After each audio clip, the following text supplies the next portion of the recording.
It was October 21st of 2003. There was 3 boys, around 18 years old. They were all sitting around in the living room one day on a Friday night and just trying to figure out what they're gonna do for the day. Now, they want to do what teenagers do and go get in trouble, but without getting in trouble. So they decide that they're gonna go down to the creek bed and go to the caves that follow all the way at the end. Now, they've never been here at night, but they've been plenty of times during the day. So that night, they decided to pack up their backpacks, their flashlights, snacks, whatever else, and they headed out.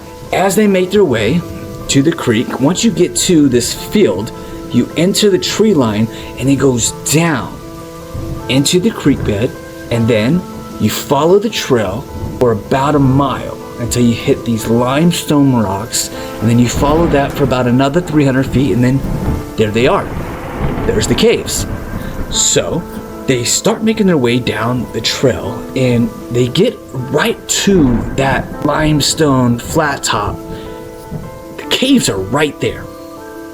And one of the boys was just kind of like, oh, stop, you know, this gut-wrenching feeling that we need to turn around.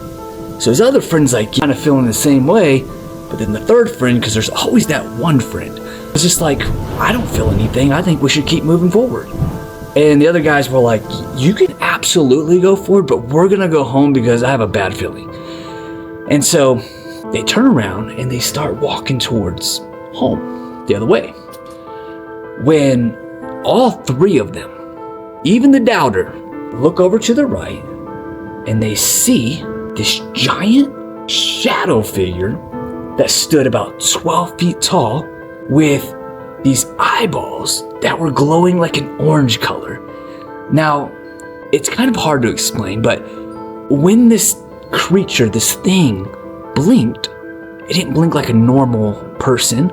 It blinked sideways, but the eyes looked like cat eyes. If you ever seen cat eyes at night when they glow when the light hits them, that's what it looked like. But obviously it wasn't a cat because it was 12 feet tall. And so they're standing there in shock trying to figure out what is this thing, and it's just staring at them. So on the count of 3, they're like, we're booking it. So 1, 2, 3, boom! They took off running. So as soon as they get far enough to where they know they're safe, they kind of slow down, catch their breath. Okay, made it out. We have no idea what the hell that thing was, and let's go home. So they get to the creek, the water. When it was that deep, and there was these stepping stones that they had set for every time they cross. Because remember, they've been there before, but not at night. And so first kid goes across and he's good. Second kid goes across and he's good. Now when it comes time for the third kid, the first guy, he turns around and he's like, what the hell? And the third kid's just standing there on the other side of the creek, and he turns around and there was a man standing right there in his face. I'm walking this close from the back of his neck. And so when he turned around, their noses could have touched. And so he backs up and he's like, whoa, what's going on? Can I help you? This man had a long beard, his eyes sunken in like long hair. You could tell this guy's been living in the forest for like years. And he just stares at him. He gets real close and looks at him. And then he just turns around and walks off into the tree line of the forest and disappears. So they're thinking like, right, that's cool. Like, not even using the stepping stones. We're running across the water, don't even care. So they get home, their adrenaline's pumping, they're freaking out. They're like, what is that? First, what was the thing that was standing 12 feet tall? And then secondly, who was this guy that just disappeared? So, talk about it and go to sleep, whatever, kind of about the whole thing. And like 2 weeks later, they were at the park, which is on the other side of the creek. And they're sitting there and they see this guy, and he comes walking out of the creek and then runs to the park bathroom, and then starts taking off his clothes, and he's taking a shower in the sink, and the kids were just kind of going on like, oh, he's homeless, but I've never seen that before. And so the guy just takes off running, like he comes out of the bathroom, just his boxers on, and he takes off running down the street. Well, right at the street corner, there was a pavilion with a trash can there. And so the guy's got the clothes, and he's running and gets to the trash can. Boom! He dumps all of his clothes into the trash can and then books it, like as fast as he can down the street. So 2 of the boys, because not all 3 were there, just 2 of them, they looked at each other like, what the hell was that? So of course, out of curiosity, they run to the trash can. So when they get to the trash can, they look inside of it, they see clothes soaked in blood. Socks, you couldn't even see the white anymore. They were soaked in blood. So again, they were just kind of like, we just witnessed. And of course, out of curiosity, they took off running down into the creek bed and saw a bunch of trails of blood. Not big spots, just little spots.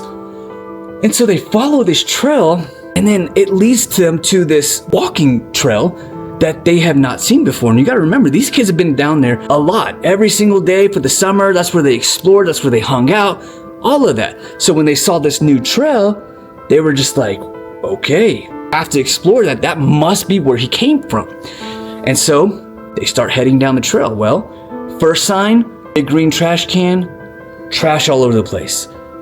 They knew at this point that it must be like a homeless encampment. So they push forward, and they get into this homeless encampment, and they're surprised about what they see. As they look around, they see these domes with blue tarps over them. And so they're just kind of like, whoa, like, it's really cool. We've never seen this before. There's chairs, but nobody's there. It's empty. It was like abandoned. And so they're exploring a little more, and what they see is these tunnels that are about 6 feet in the ground, and they were connecting to each one of the domes. They had dug a bunch of holes, put plywood over the top of it, put the dirt on top of it, then the tarp. But there was like a hallway system that went from dome to dome. There's about 4 of them. And so they're like, man, this is crazy. So one of the friends, he walks up to the tarp. Out of curiosity, he wants to see what's under it. He grabs the tarp and he lifts it open, and laying right there in front of him was the same man that was behind him at the creek. Beard, long hair, same exact guy, dead. Could have sworn by it, they said this man was dead. Did they stick around to find out? No, they took off running. They called the cops, they told the cops. Small town cops didn't care, didn't believe the teenagers, they didn't believe their story. Nothing ever happened of it.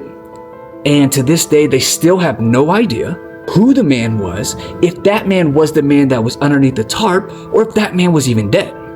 Hey guys, thanks for watching. If you liked stories like this, please consider liking and subscribing to my channel, and I'd really appreciate it, and we'll catch you on the next one. Tell me what you think about the story in the comments.